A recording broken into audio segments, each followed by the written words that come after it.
ഇപ്പോഴത്തെ ഒരു കാലാവസ്ഥയുടെ ട്രെൻഡ് എന്ന് പറഞ്ഞു കഴിഞ്ഞാൽ സന്ധ്യയാകുമ്പോൾ ഞങ്ങളുടെ മഴക്കാറൊക്കെ വെച്ച് മഴ പെയ്തു പെയ്തില്ല എന്നാക്കി പോവലാണല്ലോ. അപ്പൊ ഈ ടൈമിൽ എനിക്ക് ഈ ബാക്ക് കോസ്റ്റ് ഒക്കെ വന്നേക്കാൻ നല്ല രസമാട്ടോ. നല്ല കാറ്റും ഉണ്ടാവും, പിന്നെ അടുക്കളയിൽ റിലാക്സ് ആയിട്ട് ഇന്ന് നമുക്ക് പണിയെടുക്കാൻ പറ്റും. ചൂടുള്ളതിനേക്കാളും സുഖമാണല്ലോ മഴക്കാറ് വെച്ച് കാറ്റുള്ളത്. പിന്നെ ഞാൻ ലൈറ്റൊക്കെ ഇട്ട് സെറ്റപ്പ് ആക്കി. ഈ ലൈറ്റിൽ നിന്ന് എനിക്ക് പണിയെടുക്കണം എന്നുണ്ട്, പക്ഷേ നമുക്ക് കണ്ണ് കാണണ്ടേ. അപ്പൊ നമ്മൾ വലിയ ലൈറ്റൊക്കെ ഇട്ടു.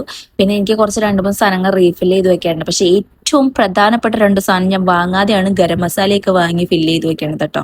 അത് നിങ്ങൾക്ക് ഈ വീഡിയോയുടെ കുറച്ച് എത്തുമ്പോൾ നിങ്ങൾക്ക് മനസ്സിലാവും ആ 2 സാധനം എന്താണ്. പിന്നെ കുറച്ച് ഞാൻ വെളിച്ചെണ്ണ ഈ സ്പ്രേ ബോട്ടിലാക്കി വെക്കും കേട്ടോ. അപ്പൊ നമുക്ക് കുറച്ച് വെളിച്ചെണ്ണ യൂസേജ് കുറയ്ക്കാൻ നല്ല സ്പ്രേ ചെയ്തെടുക്കാം കേട്ടോ. അപ്പോൾ നല്ല രസം ഉണ്ടാവും. പിന്നെ ഞാൻ വിചാരിച്ചു ഒരു കാപ്പി കുടിക്കാന്ന്. നല്ല മഴക്കാറും നല്ല തണുത്ത കാലാവസ്ഥയാണല്ലോ.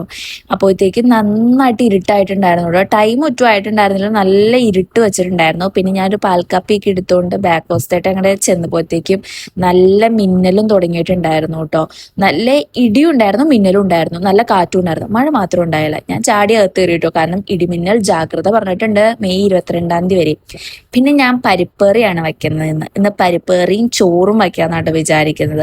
അപ്പൊ പരിപ്പ് ആദ്യം ഞാൻ ഇൻഡക്ഷൻ കുക്കറിലാട്ടോ വേവിക്കാൻ വച്ചു കഴിഞ്ഞാൽ, അതെനിക്ക് എനിക്കെന്നെ പേടിയായി, എങ്ങാനും ഇടിമിന്നൽ ഏറ്റാലോ ഞാൻ കത്തിക്കരിഞ്ഞു പോയില്ലേ. പിന്നെ ഞാൻ എന്തേ ഗ്യാസുമ്മ തന്നെ ആക്കാന്ന് വിചാരിച്ചിട്ട് ഗ്യാസിലോട്ട് മാറ്റി വെച്ചുട്ടോ. അതിന്റെ പ്ലഗ് കൂരിയിട്ടു.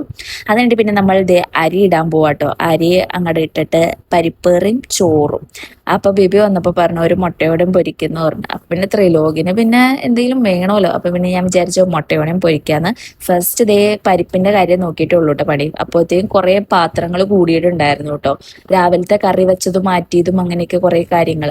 അപ്പൊ അതൊക്കെ ഒന്ന് കഴുകി സെറ്റാക്കി മാറ്റി കഴിഞ്ഞിട്ട് വേണം നമുക്ക് പരിപ്പ് താളിക്കാം. പരിപ്പ് താളിച്ചിട്ട് ആ പാത്രത്തിൽ തന്നെ നമുക്ക് മുട്ട പൊരിക്കാന്നുള്ള സെറ്റപ്പിലാണ് ഞാൻ. അപ്പൊ കണ്ടോ, കടുക് ഇട്ടു.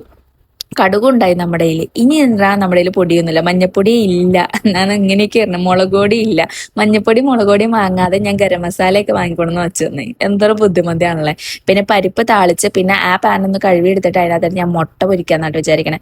അപ്പൊ മുളക് പൊടി മഞ്ഞപ്പൊടി ഒന്നും ഇടാതെ നമുക്ക് ഉപ്പും കുരുമുളക് പൊടിയും മാത്രം ഇട്ടിട്ടോ ഞാൻ മുട്ട പൊരിച്ചത്. പിന്നെ ചോറിന് വീഡിയോ ഒന്നും എടുക്കാൻ പറ്റില്ല, നല്ല കാറ്റും മഴയൊക്കെ ആയിരുന്നു. ഞാൻ പിന്നെ എപ്പോഴോ ആണ് ചോറുണ്ട്. അപ്പൊ ഇന്നത്തെ വീഡിയോ ഇത്രയുള്ള കേസ്. ബൈ.